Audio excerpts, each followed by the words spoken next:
Good afternoon, brethren. We're here to report about the BYI Camp 2008 here in Calot, Sablan, Benguet.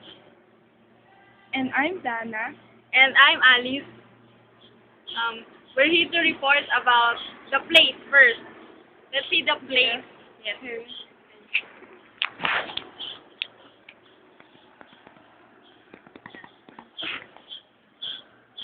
Makikita po natin dito Ang mga bus, ang mga bases at ang bundok.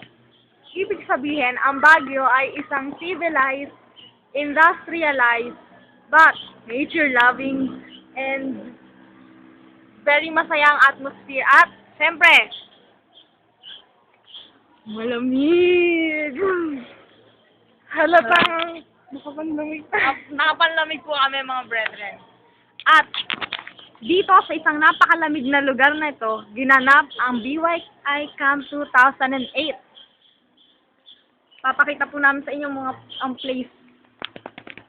Ito po yung likod na part ng BBF building na ipinangalan kay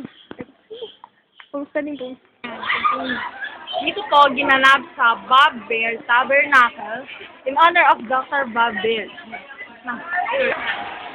Yun po ang worship place. Dito nagsasama-sama, nagsa-fellowship ang mga BYI campers.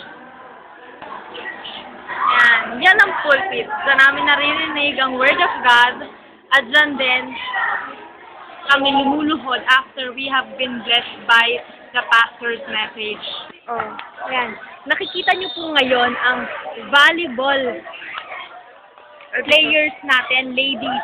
At ang, siyempre, ever lovable, ever supportive na crowd. Yan po ang mga ka-fellowship namin na Christian crowd. At ito ang tinatawag na Christian game. At, take note. Sige, Take note. Nasa putikan po sila naglalaro. Malayong-malayo sa beach volleyball.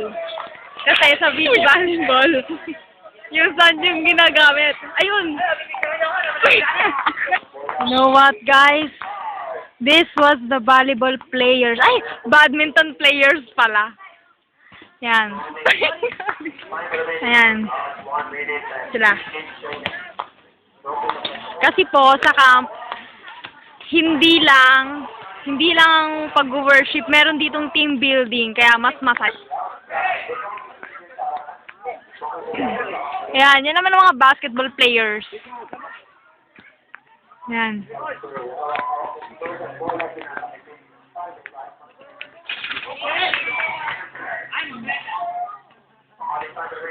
Ano mo masasabi natin sa mga basketball players? Sila po ay masayang nakikipag-compete. Yan. Hindi lang 'to labanan ng pagiging sports.